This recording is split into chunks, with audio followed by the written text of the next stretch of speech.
Olá, a paz do Senhor Jesus. Seja bem-vindo ao canal da Igreja Pentecostal Reviver. Seja um mantenedor deste canal para que o Evangelho alcance mais almas para o reino de Deus. Curta e compartilhe esse vídeo para que mais pessoas sejam abençoadas pela palavra de Deus. Para mais informações, acesse nossas redes sociais e conheça mais sobre nossa igreja.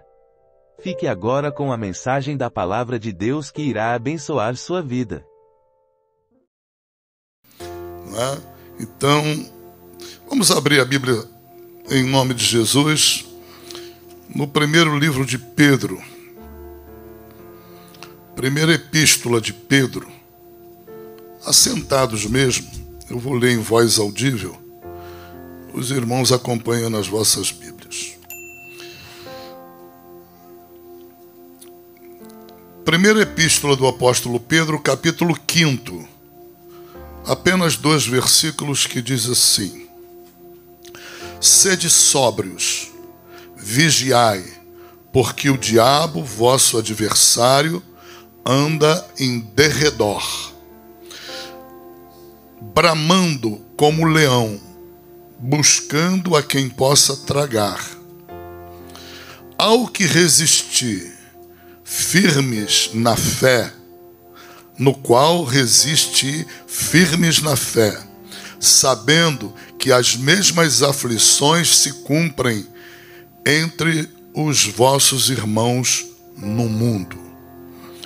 Eu gostaria de destacar nesse texto, tudo aqui é muito importante, mas especialmente o nosso dever de resistirmos ao diabo, firmes na fé. Ok? Eu venho lhes falar da parte de Deus sobre isso nesta noite. Como nós devemos resistir ao diabo. A Bíblia explica, nós precisamos saber que resistimos ao diabo através da nossa fé. Com que postura? Com a postura firme, inabalável, como diz no Salmo 125, não é? Que aqueles que confiam no Senhor são como um monte Sião, que não se abala, mas permanece para sempre, né? Então, nós não podemos ser crentes que venhamos a dar lugar ao diabo, permitindo a ele nos abalar, tá bom? A Bíblia diz, não deis lugar ao diabo. Uma das maneiras de nós não darmos lugar ao diabo é nos mantermos firmes na fé, não olhando para as circunstâncias. A Bíblia diz, não olhe para o vento, né? O caminho do Senhor é na tormenta, é na tempestade. Não ponha os olhos no vento. Não fiquemos contemplando o vento. Vento quer dizer as dificuldades.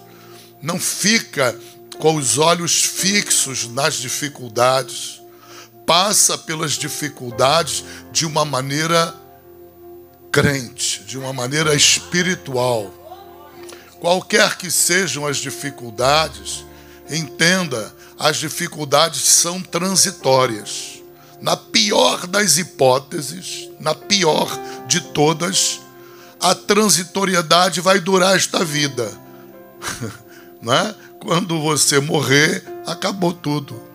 Né? O mal de Alzheimer ficou para trás. Né? O mal de Parkinson ficou para trás.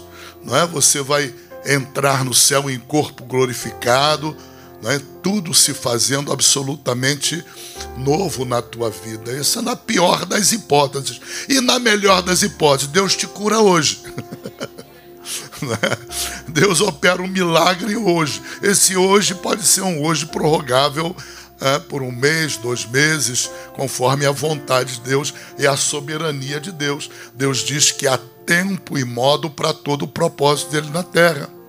Mas eu quero destacar que você compreenda que toda dificuldade, todo problema, toda enfermidade, todo mal, ele é transitório. todo o mal, toda forma de males, todas são transitórias, é passageiro.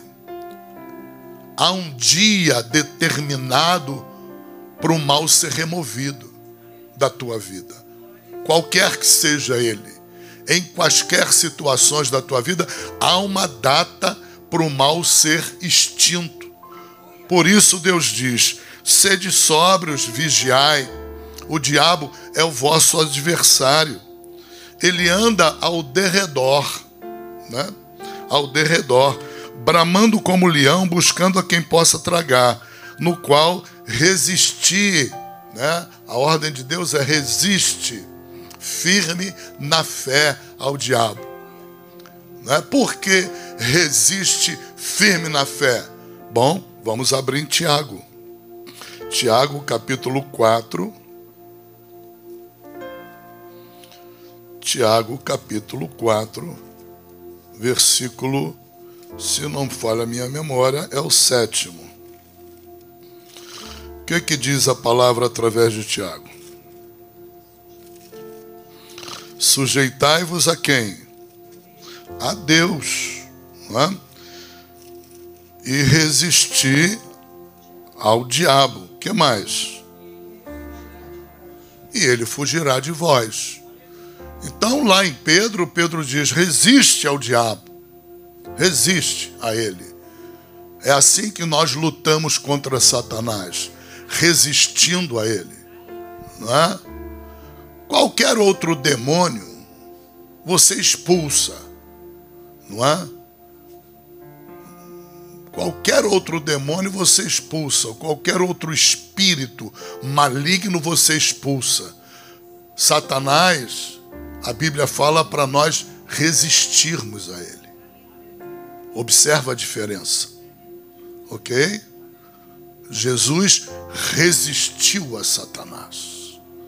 Você está entendendo? Demônio, de um modo geral, Jesus também expulsava. Nós expulsamos demônios, né?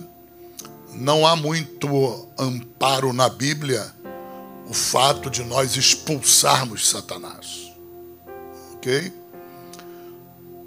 Não há obstáculo à luz do poder de Deus, né? À luz do poder de Deus não há obstáculo, mas nós não encontramos muitos elementos bíblicos que nos permitam falar em expulsão do diabo. É como se Deus reservasse a sua própria autoridade a esse fato. Mas, com relação aos demônios, a gente encontra toda hora na Bíblia. E o nosso ministério mesmo, nós expulsamos demônios. Cada um de nós expulsa demônio. Nós trabalhamos com isso diariamente na igreja. Mas quando Deus se refere a nós e Satanás, no nosso confronto com Satanás, aí Deus não usa a palavra expulsar, ele usa a palavra resistir. A ordem de Deus é para que nós venhamos a resistir ao diabo. E Tiago diz que sujeitai-vos a Deus e resisti ao diabo. Para quê? Qual é o resultado? Ele bater em retirada. Então, o conselho, a ordem, o mandamento de Deus, para que nós coloquemos o diabo a fugir da nossa vida, tem dois pressupostos bíblicos. O primeiro, nós temos que estar em comunhão com Deus, a ponto de nos sujeitarmos a Deus. Sujeitarmos a Deus, sujeitarmos a sua palavra, fazermos aquilo que a Bíblia manda, sermos obedientes à palavra. Isso é sujeição a Deus. Sujeição da minha vontade à vontade de Deus.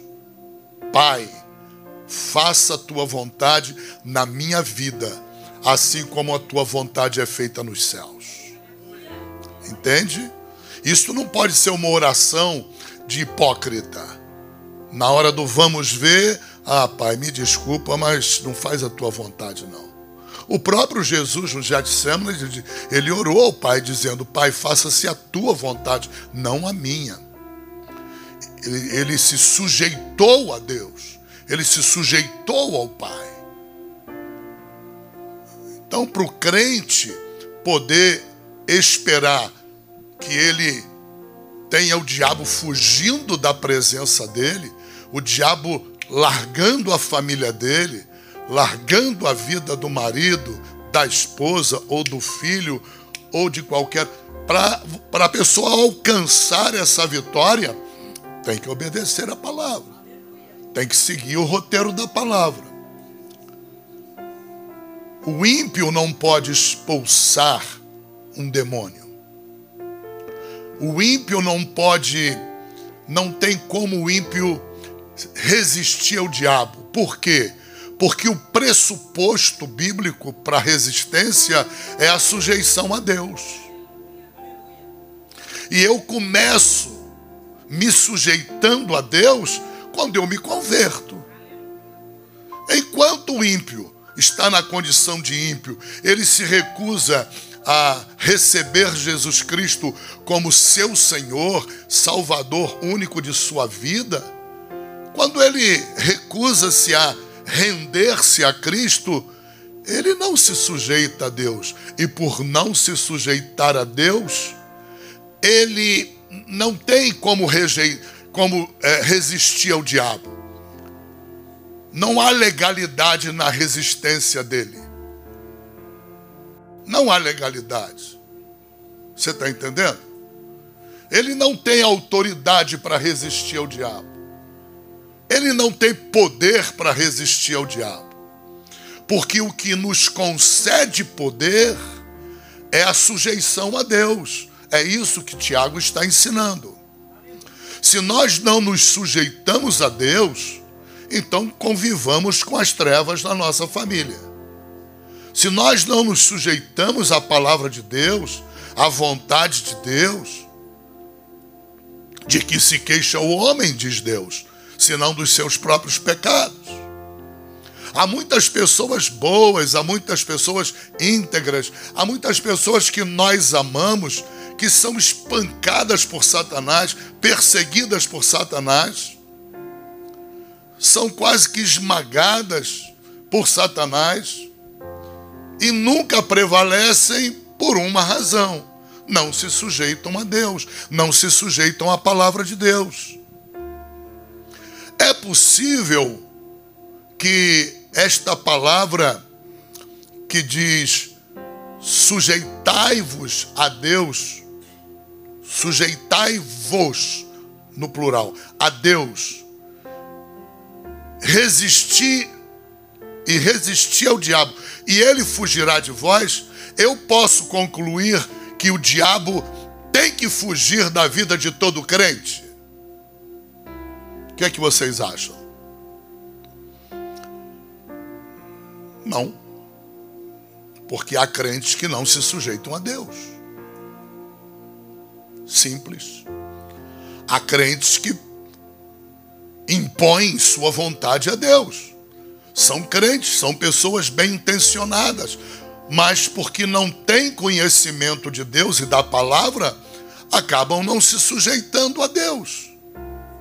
Por isso que os que vão fazer o Satanás fugir são os que se sujeitam. Entende? São os que se sujeitam.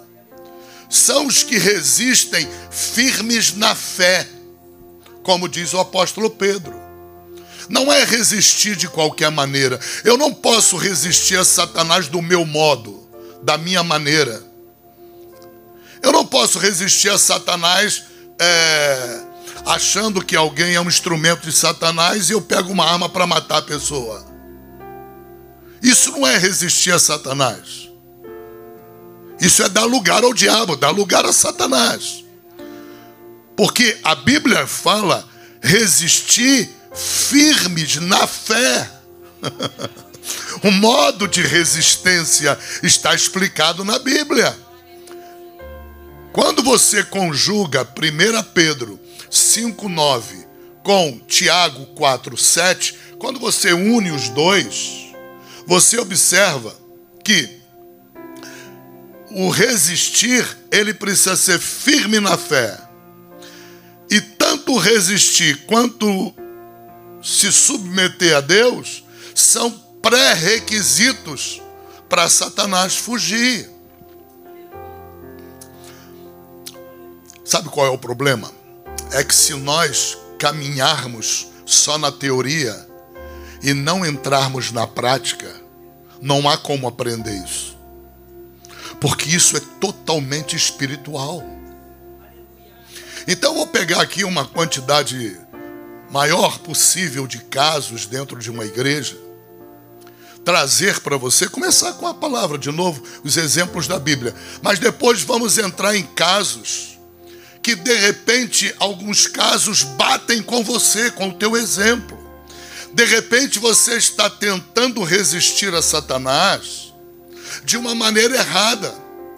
Ah, pastor, mas o senhor já explicou, está muito bem explicado, muito claro. Sim, mas na prática é possível que você não entenda.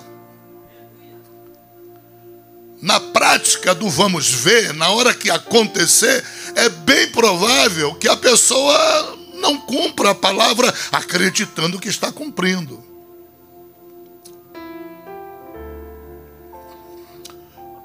Qual é o nosso exemplo maior, não é Cristo? Então vamos começar com Lucas capítulo 4, versículo 1. Primeiro, segundo, terceiro, etc. Vamos começar ali. É um texto que vocês conhecem de cor e salteado. Diz a Bíblia que Jesus Cristo, ao sair do Jordão, não é? Ele voltou, ele foi para o deserto. Ele foi levado pelo Espírito, conduzido pelo Espírito ao deserto. Amém? Sem problema algum? Até aí está tudo bacana? O Pai se manifestou no batismo de Jesus ali no Jordão? Se manifestou. Ouviu-se uma voz que veio da glória dos céus, que disse: este é o meu filho amado, em quem me comprazo. Tinha espaço para haver dúvida de que Jesus era o Filho de Deus? Não, a voz ecoou. Não havia espaço. O próprio Jesus poderia colocar em dúvida se ele era ou não filho de Deus? Não, a voz bradou para ele também. Falou com ele também. Deus se manifestou de forma audível a ele também. Aleluia. O Espírito de Deus tomou posse de Jesus Cristo ali? Tomou. E tomou a ponto de enchê-lo. Enchê-lo. Houve um enchimento do Espírito Santo no próprio Jesus. Veja, Deus estava presente, o Espírito Santo presente, o Espírito Santo enche Jesus, Deus fala com Jesus, e daqui a pouco o Espírito conduz Jesus para o deserto. Segue comigo, vai imaginando o deserto. Eu te pergunto, o diabo se manifesta para Jesus no começo do deserto? O que Jesus Cristo fez? Em que ele trabalhou durante os 40 dias do deserto? Qual foi a única coisa que ele se dedicou? A jejuar. A jejuar. Ele ficou, diz a Bíblia, sem comer 40 dias. Trabalho difícil. Muito difícil. O diabo se manifestou a ele no primeiro dia? Ou antes do jejum? Não. O diabo se manifestou a ele no meio do jejum, no 10º dia, 15º dia? Não. Como é que muitos crentes falam assim? Eu vou jejuar porque eu jejuando, eu vou fazer o diabo fugir de mim. Como fugir? Ele não fugiu nem do jejum de Jesus, vai fugir do teu? Você está entendendo quanta coisa a gente aprende errado? Ele não fugiu nem do jejum de Jesus. Ele vai fugir do meu? É ser muito pretensioso ou não conhecer a Bíblia. Então, há muitas compreensões erradas nossas que falamos no dia a dia e vivemos aquilo que falamos e sem percebermos estamos longe da palavra. Longe. São crenças meramente humanas. Não tem nada de espirituais. Só são espirituais na aparência. Ninguém vai pôr Satanás para fugir porque está jejuando. O jejum não foi criado para colocar-se Satanás para fugir, para amedrontar Satanás. Isto é um erro crasso, sério, com consequências sérias. O jejum, ele vai te fortalecer para você enfrentar Satanás. O teu jejum não vai atuar em Satanás, nem metendo medo nele.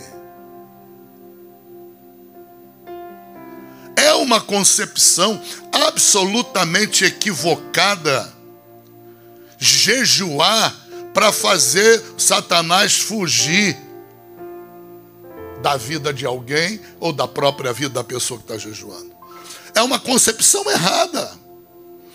Porque o jejum não tem essa finalidade. E a prova disso é que Satanás não tentou Jesus no início do jejum. Por quê? Ele não tinha medo do jejum. Ele não tentou Jesus durante o jejum. Ele esperou o jejum se completar para tentar Jesus.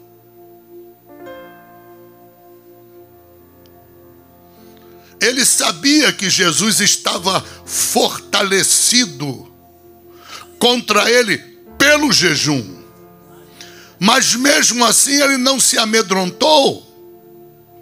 Mesmo assim, observa, ele vai tentar Jesus em algo que era absolutamente muito pouco crível que Jesus fosse ser vencido. Por quê? Porque ele vai dizer para Jesus: Jesus, torna essas pedras, transforma em pães, se tu és o Filho de Deus. Ora, ele ouviu da boca de Deus. Antes de entrar no deserto, ele recebeu uma palavra de Deus. Captura, porque isso aqui tem uma importância absurda, hein? Captura. Ele recebeu uma palavra de Deus. Você tem recebido palavras de Deus? Aleluia. Entenda, ele havia recebido justo aquela palavra. Este é o meu filho amado, em quem me comprazo. Este é meu filho. Cara, o cara vai tentar ele justo nessa questão. Aleluia. Quem chegou primeiro em Jesus? Deus Pai, Deus Espírito Santo ou Satanás? Deus Pai e o Espírito Santo. Depois, Satanás chega por último. Se liga, se liga. Ele chega por último. Aleluia. Louvado seja o nome do Senhor. Ele chega no final.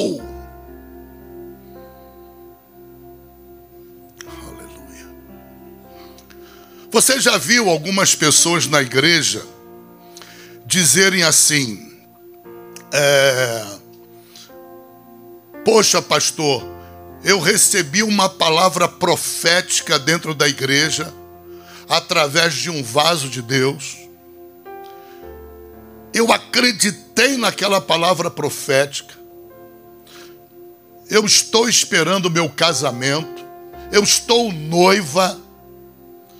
E, pastor, depois que a palavra profética me foi entregue, sabe o que aconteceu? Meu noivo não atende nem mais meu celular.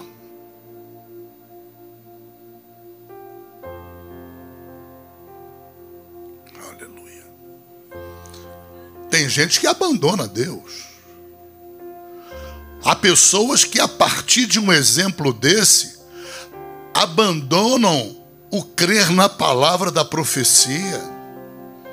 Há pessoas que acusam o profeta de ser falso.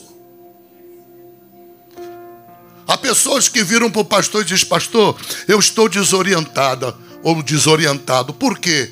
Porque eu estava bem pregado, eu estava pedindo a Deus um trabalho melhor, mas eu tinha um bom emprego.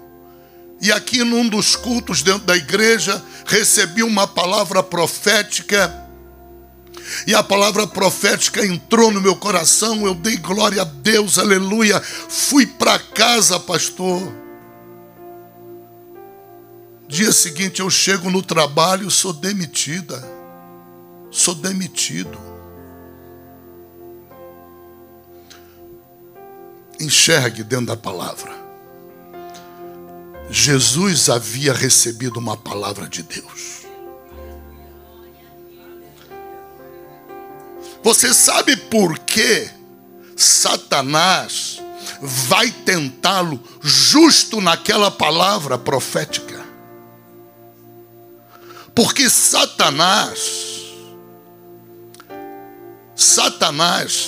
ele, quando vê alguém recebendo uma profecia, quando ele ouve, quando ele percebe que alguém recebeu uma profecia, ele vai provar a fé da pessoa naquela palavra. É papel dele. É papel dele. Por essa razão, é muito comum, é muito mais comum que você possa imaginar. Muito mais comum do que você possa até estar preparada ou preparado para lidar com isso. O impacto é violentíssimo dentro da pessoa. Ela desbaratina por completo. Quer saber? Quero mais saber de igreja pentecostal, não. Eu vou lá para aquelas igrejas cessacionistas, que não creem em poder de Deus nenhum. O crente está enfermo, o pastor manda para o médico. O crente está com algum problema de dívida, o pastor manda ele para o gerente do banco pedir empréstimo. Eu não quero mais saber de profecia na minha vida.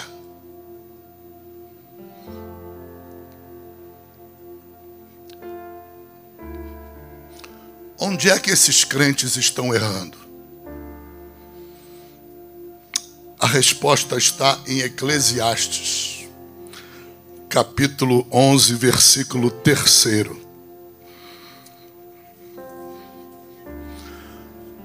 Aonde é que as pessoas estão errando ao ficarem desbaratinadas, desorientadas, porque elas acabaram de receber uma profecia e depois de receberem a profecia, tudo piorou. Aí elas pensam assim: era melhor que eu não tivesse recebido profecia nenhuma. Se é para eu estar numa igreja e receber uma profecia, me alegrar com Deus, dou glórias a Deus e aleluia, no dia seguinte o vento se levanta. Por que que isso destrói tanto a vida das pessoas na igreja? Porque elas não compreendem Eclesiastes 11:3. A palavra de Deus diz assim: estando as nuvens cheias, derramam-se a chuva. Ou seja, Deus está dizendo, nuvem branca não faz chover. A nuvem que faz chover é a preta. É a negra. É aquela trevosa. E quanto mais trevas estiver nela, maior vai ser a tempestade. Mais a terra vai receber a chuva.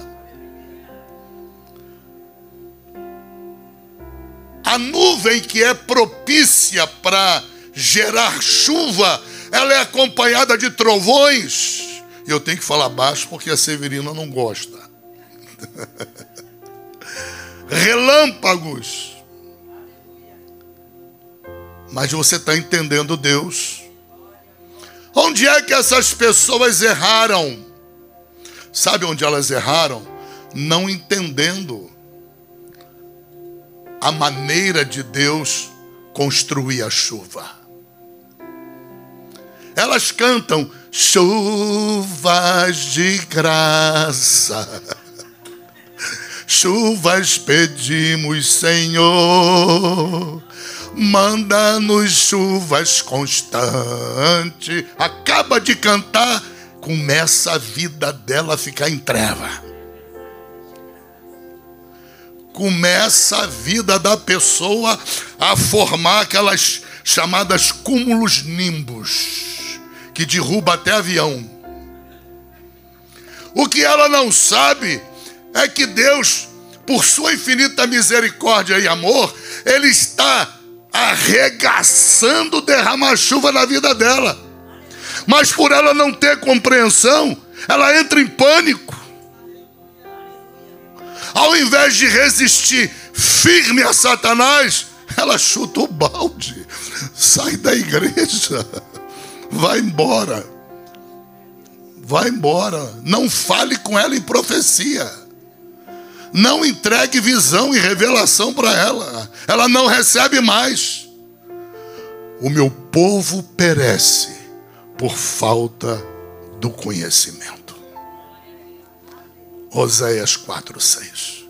Sempre termina assim. Tudo é por falta de entendimento, tudo é por falta de compreensão. Olha o que eu vou te revelar, segura na cadeira. Mas agarra na cadeira forte. Porque isso tem poder para te mover da cadeira. Quando Deus usar a Roselane, outro vaso da igreja, para te entregar uma palavra profética, por exemplo, uma palavra profética que diga a respeito a uma iminência de Deus te abençoar com um emprego novo, um emprego mais próspero. Lembre-se, a primeira experiência que você vai ter depois da profecia não é um emprego. Você vai ser visitada por Satanás. O diabo vai provar você naquela palavra. Lembre-se, a primeira, tu está pedindo a Deus um casamento. Senhor, quero um casamento. Deus se manifesta dentro da igreja e diz, minha serva. Há papéis de casamento que estão sendo enviados no mundo do espírito para o mundo físico para te abençoar. Ela, aleluia, glória a Deus. No dia seguinte, cúmulos nimbus. As nuvens na vida dela ficam em trevas. Nuvens espessas. As coisas pioram. Tudo que é escuridão a cerca. Ela se sente isolada, perdida de Deus, ignorada de Deus. O sentimento que entra no coração dela qual é? Deus me pegou, colocou numa estante, virou as costas e me ignorou.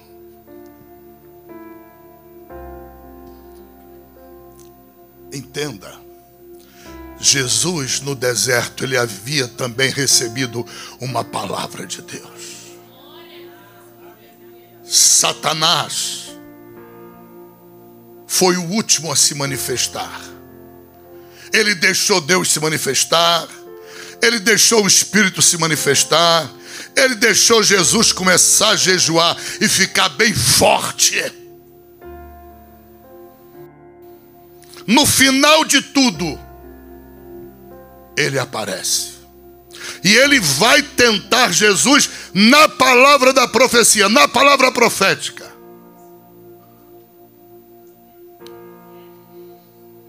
Entenda, Satanás, ele tem um ódio pelo ser humano incalculável, incomensurável. É um ódio misturado de ciúme, de inveja, por todas as formas de amor com que Deus nos ama. E ele sabe, acima de tudo, que a palavra de Deus diz que os crentes, para serem abençoados, precisam resistir firmes na fé. Ele sabe. E ele vem provar o crente. Ele escutou a profecia. Ele escutou, ele soube, ou por intermédio de algum demônio, ele foi informado da profecia. Ou ele manda o demônio, ele vai pessoalmente para provar o crente naquela palavra de Deus. Provar o crente naquela promessa de Deus. E a maneira dele provar é agir, cercando o crente com trevas, antes que aquela palavra se cumpra. A primeira experiência do crente não vai ser com a bênção. A primeira experiência dele é com Satanás. Ele vai ter que passar no filtro de Satanás. Jesus teve que passar no filtro do diabo para começar seu ministério, para começar seu chamado. Ele teve que ser provado no filtro do diabo e precisou prevalecer firme na fé. Na fé de quê? Daquela palavra que ele ouviu no Jordão. Na fé de quê? Se conduzir com o Espírito. Ele prevaleceu para nos dar o exemplo de como nós temos que lidar. Não podemos dar lugar ao diabo, ao contrário. Temos que nos sujeitar a Deus. Permanecermos firmes na fé. Aí sim, sujeitando-nos a Deus, permanecendo firmes na fé, aceitando a soberania de Deus, entendendo, discernindo que é próprio de Deus, no seu caminho, estabelecer nuvens negras para fazer chover bênçãos. Primeiro, temos que ter o contato com as nuvens negras, porque não são as nuvens brancas que geram chuva, são as pretas, são as de escuridão, de relâmpagos, de trovões. Nós não podemos recusar, rejeitar, termos o primeiro encontro depois de receber uma visão, uma revelação, ou por sonho, ou por meio do profeta, ou da palavra de Deus. Não podemos rejeitar o nosso encontro agora com Satanás. Aonde nós somos derrotados pelo diabo? é que nós somos crianças. Criança é um ser lúdico. Brinca com tudo. Não tem discernimento ainda, não tem maturidade. E por não termos discernimento e maturidade, não compreendemos a palavra de Deus. Isso é muito sério. Você quer ver outro exemplo? Paulo e Silas estavam na prisão. Por quê? Porque pregaram o evangelho. Apenas por pregar o evangelho. Mais nada. Não roubaram ninguém. Não assassinaram ninguém. Não desviaram recursos do governo. Nada. Nada de mal eles fizeram. Apenas pregaram o evangelho. Eles precisavam prevalecer, porque naquela prisão havia uma alma preciosa para Deus. Ou, podemos ainda dizer, naquela prisão havia muitas almas preciosas para Deus. Eles entenderam que havia algum propósito. A pior coisa do mundo é um crente viver na igreja ou viver a vida dele, uma vida sem propósito.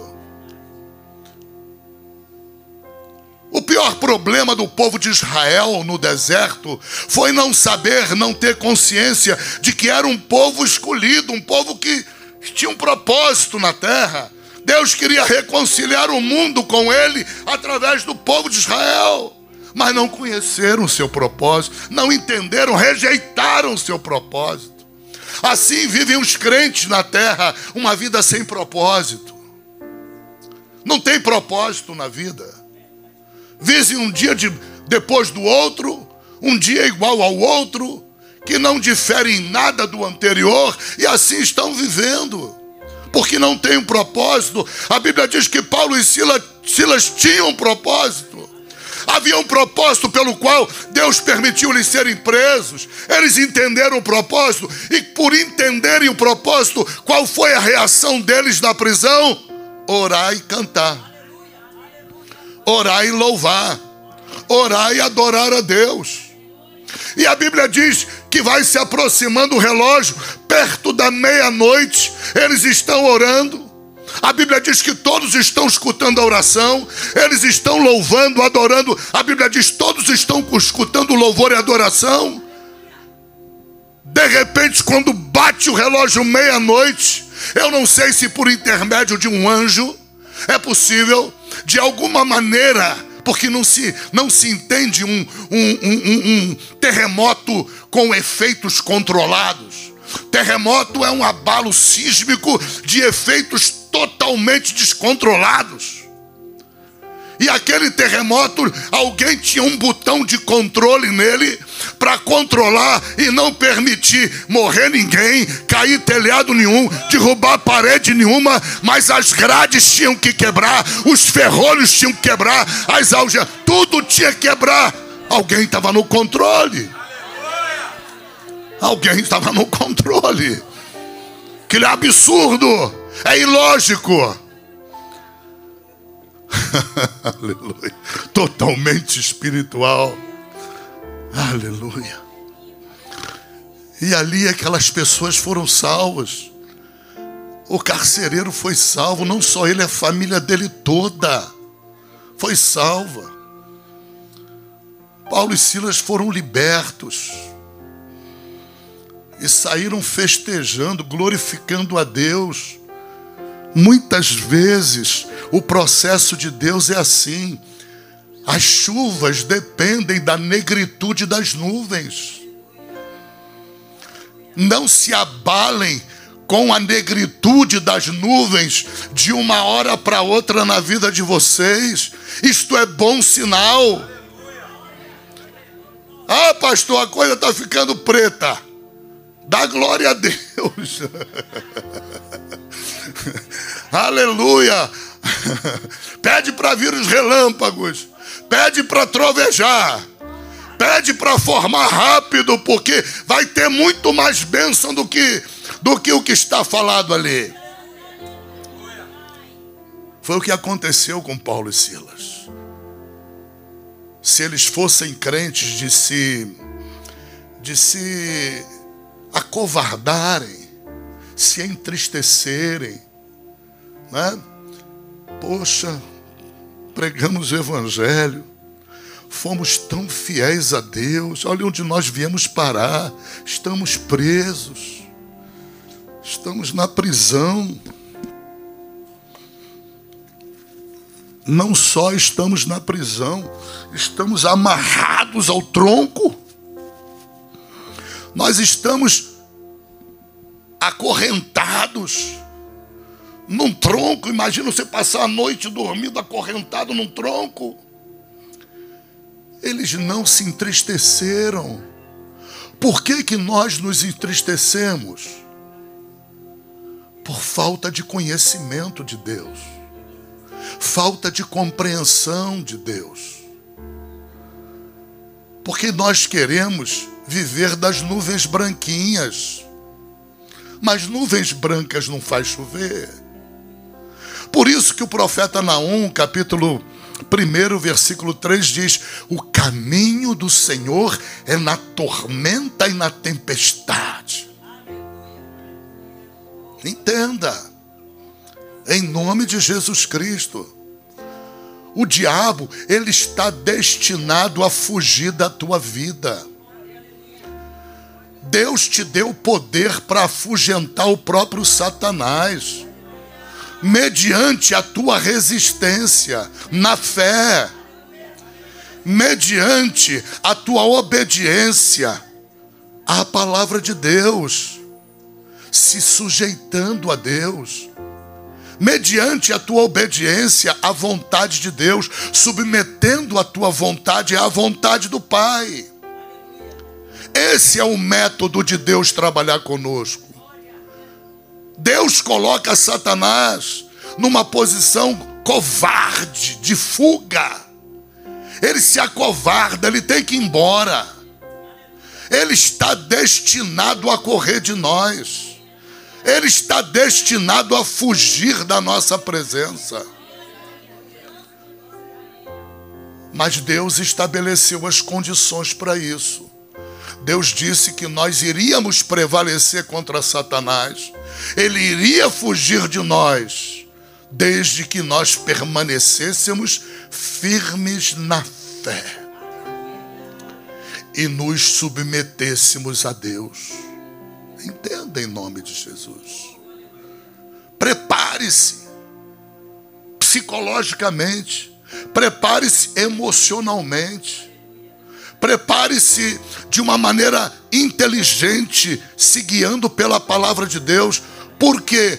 Porque a primeira experiência que você terá ao Deus prometer uma bênção na tua vida é um encontro com Satanás, para você fazê-lo fugir, porque ele virá te tentar. Ele virá te tentar. Não é Deus quem vai te tentar. Deus, a Bíblia diz, ele a ninguém tenta. É Satanás que te odeia. É Satanás que tem inveja de você. Ele tem ciúmes do amor de Deus por você. Ele não quer a tua alegria. Ele veio a este mundo para matar, roubar e destruir. Ele não tem prazer na tua felicidade. Entenda. Então ele toma a frente e diz: eu vou prová-lo. Não adianta vir com essa história: eu vou jejuar para botar o diabo para correr. Vai nada. Ele não correu do jejum de Jesus e vai correr do teu. Entenda. Entenda a Bíblia. Entenda Deus. Abre tua mente, abre a tua alma para entender a palavra de Deus. O que está acontecendo, pastor? Porque eu recebi uma palavra de Deus, a profetisa na casa de Deus, ou profeta na casa de Deus, me profetizou uma bênção, uma vitória. Estou cheia de dívidas, né? E Deus foi específico, usou o homem de Deus como boca de Deus na terra, e o homem de Deus falou: minha filha, recebe essa bênção. As tuas dívidas estão pagas. Pastor, eu cheguei em casa, tinha uma intimação da justiça me cobrando uma outra dívida. Não são poucos os crentes que vão embora da igreja. Não são poucos os crentes que abandonam Deus por não ter entendimento, por não ter compreensão da palavra de Deus. Aleluia. Você imagina essas pessoas conversando dentro da igreja? A pessoa que está frustrada com Deus porque estava noiva e agora, depois da profecia, o noivo não atende nem mais o celular dela. Aí junta com outro crente dentro da mesma igreja que está cheio de dívida e que Deus prometeu que a partir de alguns dias todas as dívidas seriam pagas, quitadas. Quando ela chega em casa, tem uma dívida chegando da justiça, oficial de justiça. Aí junta os dois crentes para conversar na mesma igreja. Aí junta com um terceiro que estava num bom emprego. Deus usou a Roselane para dizer, a profeta de Deus, para dizer: olha, Deus está me mostrando uma porta de emprego linda. Dia seguinte foi demitido. Junta esses três crentes na mesma igreja para conversar. Acaba com a igreja. Liquida com o dom de profecia na igreja. Eles vão ficar de comum acordo, um dando força ao outro. Vão embora da igreja, vão lá para a igreja tal, que eu não vou falar nome de igreja por falta de ética, né? Que é sensacionista, que não crê em dons nenhum. Vai dizer: essa coisa aqui é tudo mentira. Vamos para lá nós três. Vamos esquecer esse negócio de profecia. Os sensacionistas têm razão. Isso era para a igreja primitiva. Não é para os dias de hoje, não. Se fosse para os dias de hoje, poxa, eu estou com uma enfermidade, estou pedindo a Deus para me curar, a enfermidade piora.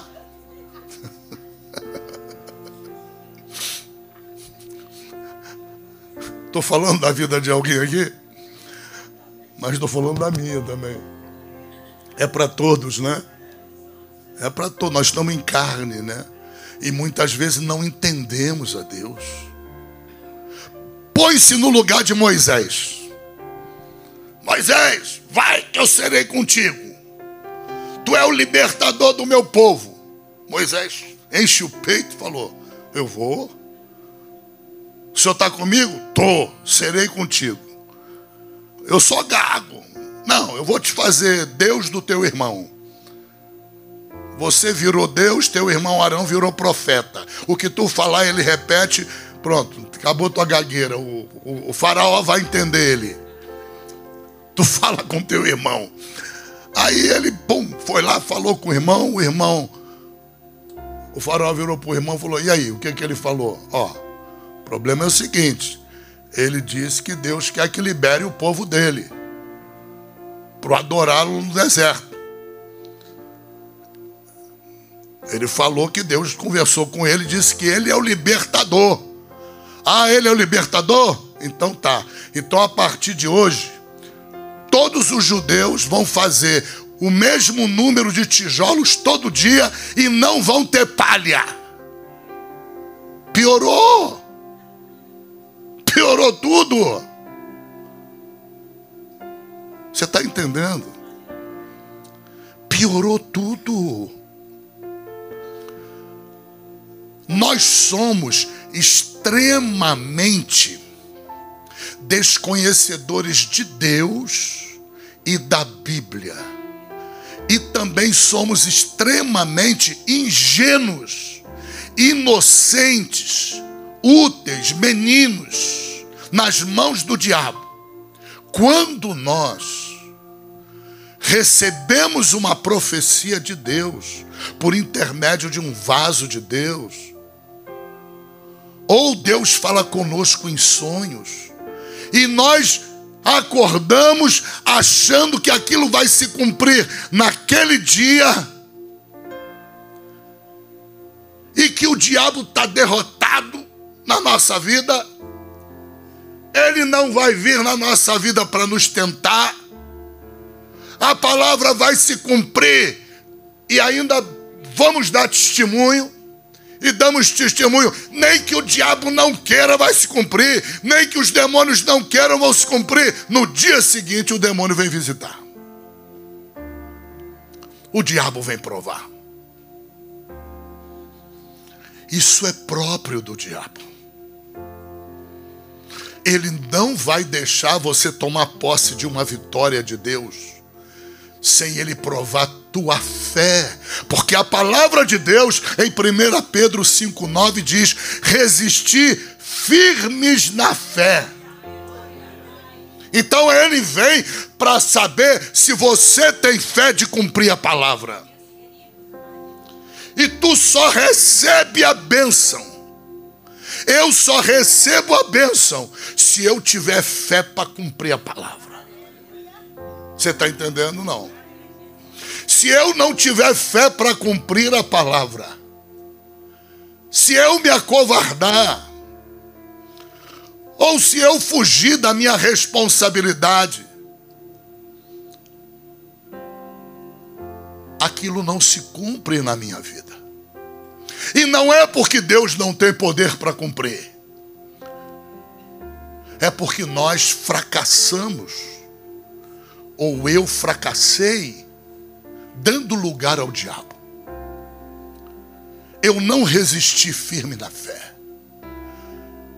Se você recebe uma promessa de Deus, entenda, espere as nuvens negras. Não seja uma criança no Evangelho. Não seja um bebezão no Evangelho. É bom receber promessas, é maravilhoso. Mas saiba que junto da promessa, Deus está te colocando com um encargo nas costas.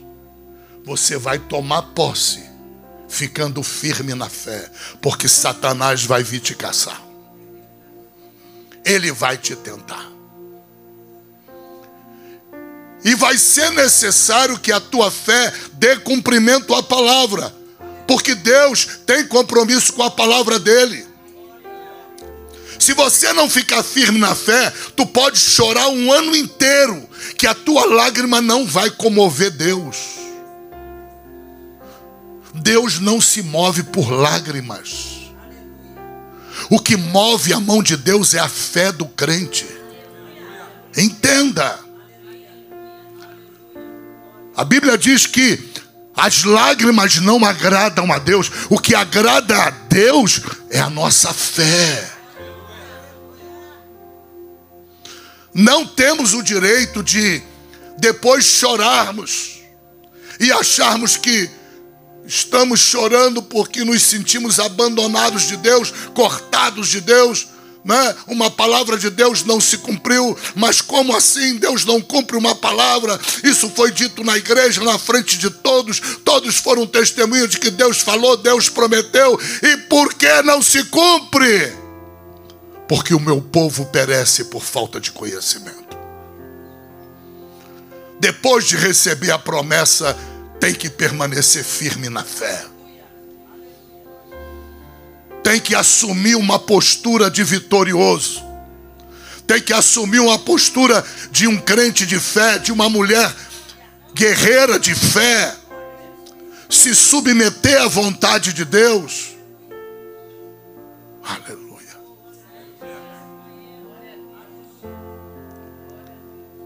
Ao recebermos uma profecia, qualquer que seja, de alguma vitória, a postura é de combate. Não é de relaxamento. Agora eu posso descansar. Pode não, burro. Pode não. Não é hora de descansar, não.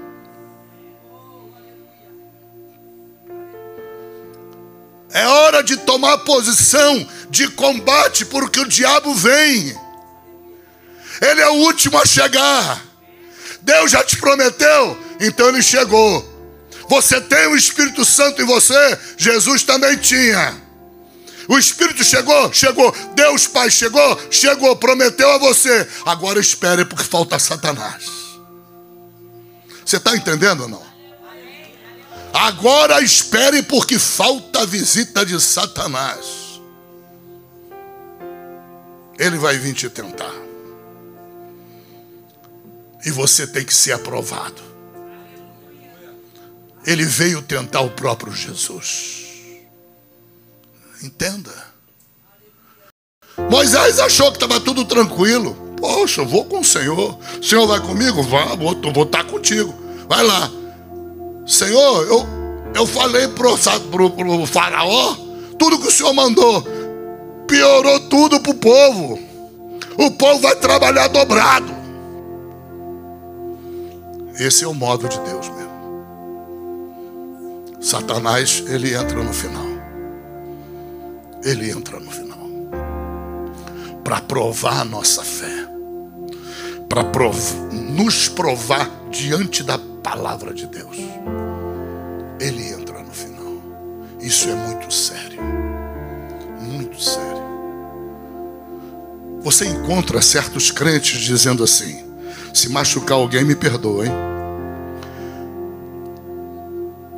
Psh, não dá testemunho, não. Não dá testemunho, não. Porque, olha, se você dá testemunho, as pessoas vão ouvir. E olha, na igreja tem joio e tem trigo. O trigo não é o problema, mas o joio é problema. Vai ter inveja de você. Vai ter ciúme da tua bênção. Psh, não teve gente assim? O problema não é o joio. O problema é Satanás. Isso é falta de conhecimento bíblico. O joio vai receber uma culpa que não tem. O irmãozinho que comentou esse testemunho vai receber uma culpa, vai ser mal visto quando ele não tem culpa nenhuma. Era tudo Satanás. Satanás chegou e junto com a chegada dele, as nuvens escuras começaram a aparecer. Tem gente que não dá testemunho. Não dou testemunho não. Eu só dou quando receber a bênção. Larga de ser ignorante. Abandona a ignorância. Quem te prometeu foi Deus, então ele tem poder para cumprir. O que a pessoa ignorante pensa? Não, eu vou ficar calado, porque ficando calado, aí eu dou testemunho quando eu receber. Mas no entendimento da pessoa, ela acha, vamos supor, ela acha que Satanás não ouviu. Satanás não ficou sabendo de nada. Você está entendendo, não? Não há chance alguma dele não ouvir. Não há chance alguma dele não saber. Entenda em nome de Jesus Cristo. Ele conhece tudo a teu respeito. Ele não é onisciente como Deus, mas ele tem lá um serviço internacional de informações de demônios que ele sabe o que ele quiser a teu respeito. Entenda em nome de Jesus. Não vai alterar nada você dar o testemunho ou não dar. Eu até acho bom dar logo. E ficar logo em posição de guarda, esperando ele. E diga para Satanás: vem, diabo, vem que eu já estou te esperando. Agora ficar culpando o irmãozinho, ficar culpando o joio dentro da igreja, Isso é falta de conhecimento bíblico. Tem crente que é supersticioso. Não, eu não posso abrir minha boca. Se eu abrir minha boca, Satanás escuta. Ele já escutou a profecia de Deus. Isso não te protege em nada. Nada. O que vai determinar se tu recebe o cumprimento da profecia ou não, põe isso no cérebro, emplaca isso na alma, escreve com tinta de fogo no coração. É você resistir na fé, porque Satanás vai vir para te provar. Ele vai vir para te provar. A posição do crente, quando recebe uma promessa de Deus, seja por meio do profeta, seja por meio da palavra ou em sonho, a posição do crente é de guarda. Ele precisa tomar a postura de guarda, está pronto para resistir. Ele vai ser tentado a falar palavrão, ele vai ser tentado a blasfemar, ele vai ser tentado de toda maneira. Satanás tentou Jesus 3 vezes lá. Ou seja, há uma multiforme maneira do diabo tentar o ser humano, porque Jesus era 100% homem e 100% Deus. Satanás veio tentá-lo na condição de homem, porque na condição de homem ele estava com fome, 40 dias sem comer. Por isso ele disse: faz com que essas pedras se tornem pães. E ele tinha poder para fazer, ele tinha o Espírito Santo. Mas ele tinha ouvido o Pai falar: tu é meu filho amado. Se ele faz a pedra virar em pão para provar, ele cai da presença de Deus. Você está entendendo a palavra? O diabo não queria produzir pão para ele, o diabo não queria construir padaria ali para ele, não queria dar nada para ele comer. Na verdade, o diabo queria que ele negasse, pusesse em dúvida a paternidade celestial. O diabo estava falando com a natureza humana dele. Ô igreja, como é importante essa mensagem. Em nome de Jesus, sai daqui hoje preparada para receber vitórias de Deus. Sai daqui hoje preparado para entender que as nuvens negras, elas é que produzem a chuva. Entenda. Quando você receber uma palavra de Deus, quando você tiver um sonho lindo do Senhor, com uma profecia agarrada no sonho, quando você tiver uma visão de revelação de alguma vitória, lembre-se, posição de guarda. Lembre-se, não afrouxa, não amolece. Para com o romantismo evangélico, em posição de guerra, em posição de batalha. O diabo vai querer saber se você vai ter poder para colocá-lo em fuga. Entenda, Jesus te constituiu com autoridade para isso. Mateus 28, 18.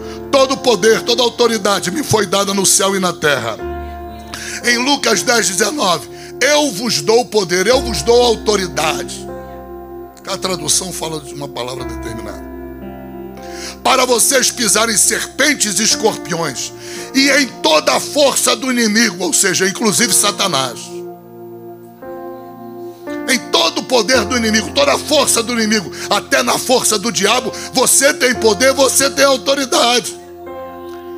Mas a tua autoridade e o teu poder dependem de quê? Você ter consciência de que a tua autoridade vem de Jesus, ela não é tua.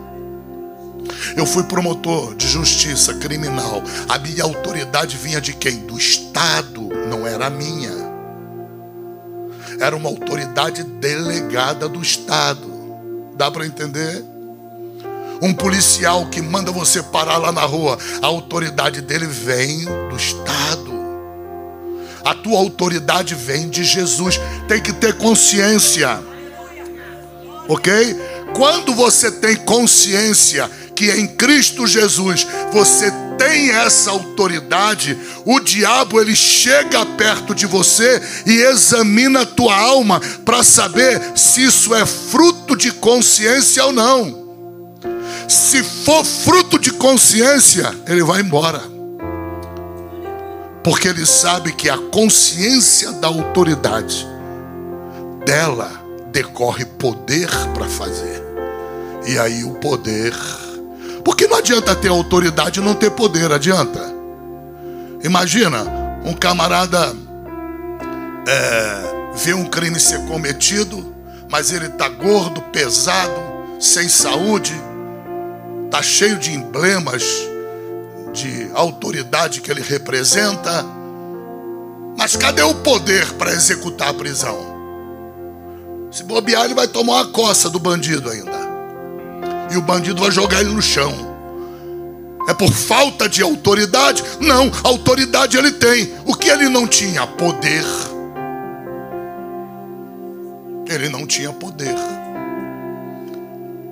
Então o diabo sabe que não é qualquer autoridade que te dá poder. A autoridade que te concede poder para expulsar demônios, para resistir Satanás, a autoridade que te dá poder vem de Cristo Jesus. Quando ele percebe que a tua alma retrata essa autoridade, ele percebe que tua consciência te dá a certeza dessa autoridade, ele tem que ir embora. Ele tem que ir embora, ele tem que fugir. Ele tem que fugir, senão você vai atropelar ele. Entenda em nome de Jesus Cristo. O poder depende da autoridade, ser uma autoridade verdadeira ou não. Cada crente precisa ter consciência dessa autoridade.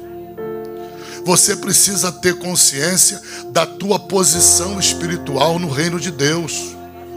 Isso tem que ser consciente, não pode ser lúdico, não pode ser uma brincadeira, tem que ser absolutamente consciente. Quando você tem essa consciência, Deus te honra. Deus te honra. A palavra que sair da tua boca, ela vai para aquilo que Deus designou. Ainda que as pessoas se abalem, vai para aquilo que Deus designou. Por causa da autoridade que você tinha. E não basta ter autoridade, tem que ter consciência de que tem. Tem que ter certeza de que tem. Quando você tem consciência, certeza de que você tem essa autoridade, o diabo tem conhecimento disso. Ele não vai querer brincar com você. Mas ele vem mesmo assim para te tentar. Ele veio para tentar Jesus. Ele vai enegrecer o tempo. Aquilo que Deus prometeu no dia seguinte vai estar pior. Aquilo que o profeta disse no dia seguinte, não só não se cumpre, mas vai estar pior. Por isso que o profeta tem que ter muito cuidado com esse negócio. Daqui a 3 dias, daqui a 2 dias. A maioria dos profetas que fazem isso são irresponsáveis. Não conhecem Bíblia. Eu não estou dizendo que Deus não possa fazer isso. Deus pode. Mas tem profeta que faz isso por hábito. Isso se transforma num jogo para eles, num game. Entenda. Principalmente quando é uma bênção que vai ser profetizada, o profeta tem que ter cautela. Se Deus falar 3 dias, é bom o profeta falar: Senhor, me revela mais uma vez, porque eu conheço a tua palavra. E eu sei que Satanás vai se levantar contra essa pessoa. Se o Senhor não me confirmar, eu não entrego. Eu não entrego.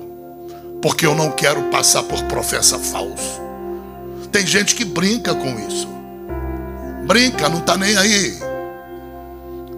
Dá os 3 dias, aí o diabo, bom, deixa para pegar ele no 3º dia mesmo. Que aí o trauma é maior ainda. Aí tá lá a pessoa, acordou no 3º dia, é hoje, a minha bênção chega hoje. Meu Deus do céu. Virou um inferno a vida dela. Virou uma luta pior ainda. Então, é preciso seriedade.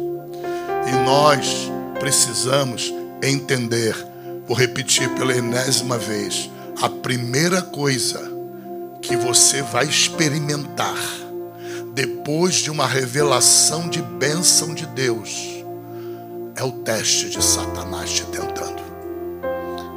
Espere primeiro Satanás. Antes de Jesus entrar de volta fora do deserto, antes, Satanás o esperou no finalzinho. Satanás não foi, podia, né? Podia logo no 1º dia de jejum. Satanás decidiu ir no final. Isso mostra que o jejum não tem poder para expulsar Satanás. Você está entendendo? O jejum tem poder para te empoderar. Ele te empodera.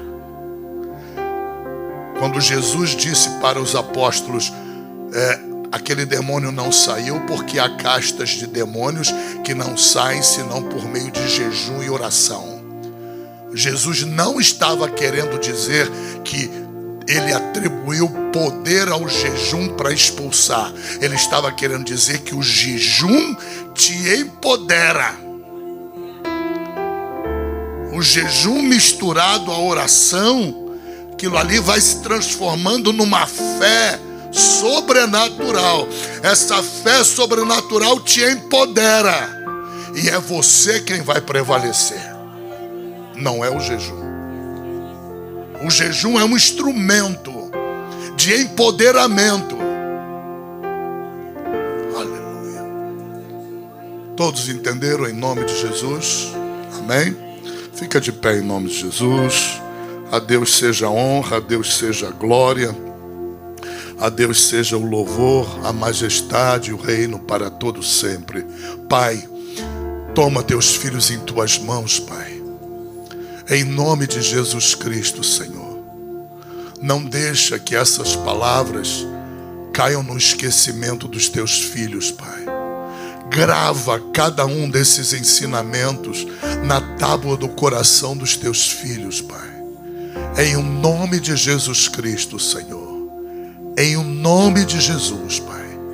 Que eles, ao receberem a profecia, Pai, assim como Jesus recebeu, eles esperem e aguardem serem tentados por Satanás. E quando as nuvens, quando o tempo ao redor do crente se transformar em um ambiente escuro, negro, cheio de raios e trovões, que ele não se apavore, que não se revolte contra ti, mas ele entenda por discernimento da tua palavra que são as chuvas. Para as chuvas regarem a terra, elas dependem das nuvens escuras, Pai. Oh, meu Deus, em nome de Jesus, nos sustente no período de nuvens escuras, Pai. Nos sustente, porque a tua palavra, ela se preocupa tanto com isso, que ela chega ao ponto de dizer que nós temos que resistir firmes na fé. Firmes, inabaláveis na fé, Pai. Oh, meu Pai, em nome de Jesus, nos dá entendimento da tua palavra, Pai. Não é para nós resistirmos de qualquer maneira, Pai.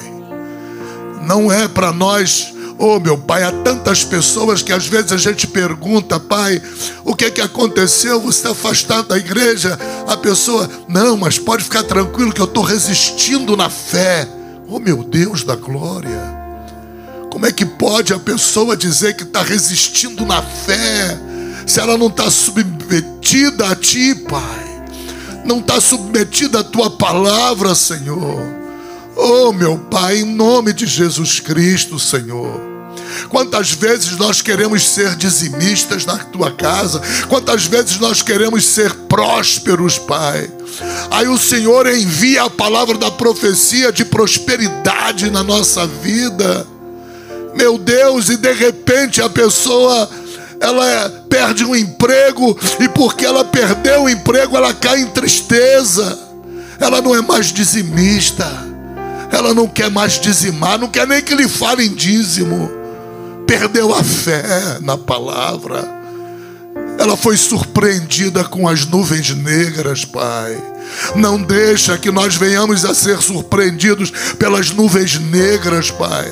Nenhum dos teus filhos aqui hoje é inocente diante desta palavra, Pai. Nenhum é inocente. Nenhum está na ignorância a partir de hoje, Pai. A partir de hoje, todos os que estão aqui, eu não falo por aqueles que não vieram, Pai.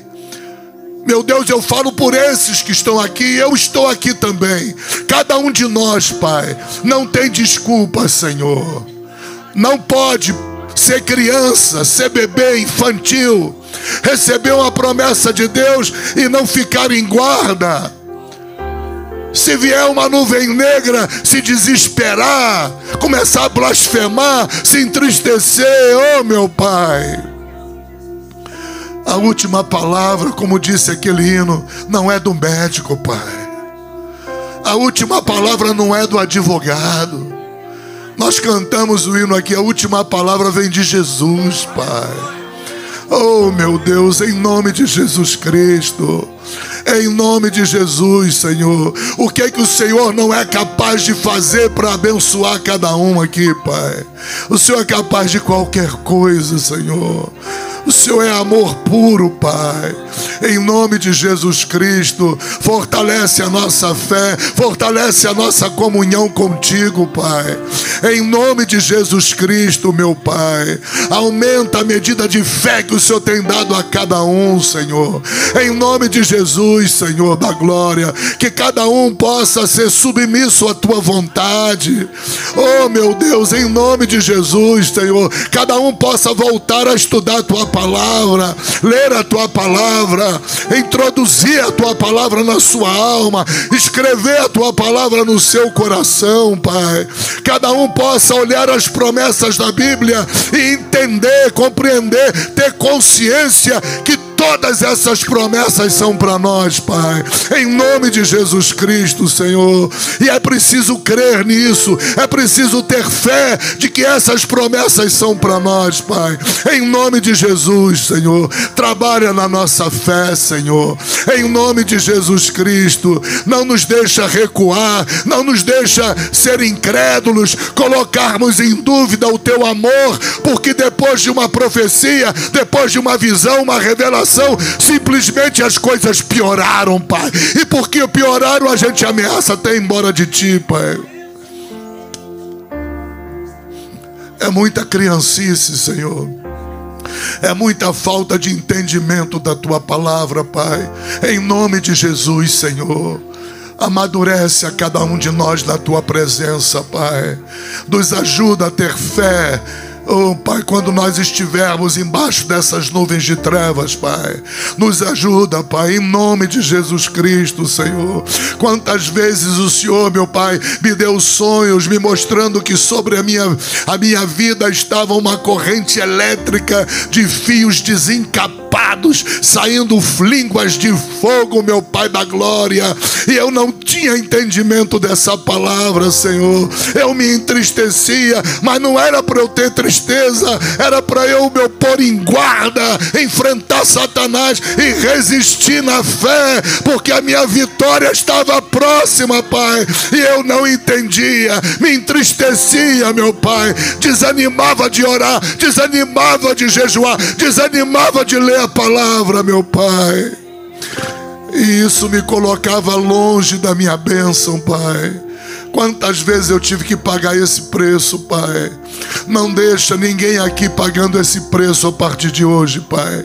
Em nome de Jesus, Senhor, abençoa toda a tua igreja, Pai. Em nome de Jesus Cristo, meu Pai, abençoa os sonhos dos teus filhos. Tua palavra diz que o Senhor opera o querer e o efetuar. Só o fato do teu filho crer já é, Senhor, motivo de ele se alegrar, Senhor. Porque a tua palavra diz que Deus, o Senhor opera o querer na vida dele, o querer na vida dela e o efetuar também. O Senhor é Deus do início e Deus do fim, Pai. No início está o querer, no fim está o efetuar. E a sua palavra diz que o Senhor é Deus, é Senhor do querer e do efetuar, Pai. Em nome de Jesus, o Senhor tem o controle de tudo em suas mãos, Senhor. Em nome de Jesus, toma o controle, Pai, da vida de cada um nessa igreja, Pai. Toma o controle de cada casamento. Toma o controle da saúde dos teus filhos. Toma o controle dos sonhos deles, delas, Pai. Toma o controle, meu Deus, dos planos, dos projetos que eles têm, Senhor. Toma o controle em nome de Jesus Cristo, Pai. A tua bênção seja sobre eles, em nome de Jesus. Sejam abençoados em nome de Jesus. Sejam abençoados em nome de Jesus. A tua bênção seja sobre teus filhos. Abra a janela do céu, abre o teu bom depósito, abre as tuas riquezas e abençoa teus filhos segundo as tuas riquezas, Pai, em nome de Jesus Cristo. E prepara os teus filhos, meu Pai, para se adaptarem ao teu modo de agir, Senhor. Prepara os teus filhos, dá consciência aos teus filhos que nós estamos em guerra, Pai, e guerra contra os demônios, guerra contra Satanás, Pai. Que nós estejamos preparados para essa batalha, preparados para essa guerra, preparados para não sermos surpreendidos, meu Pai. Em nome de Jesus Cristo, Senhor, a tua bênção seja sobre cada um. Em nome de Jesus, que todos digam amém.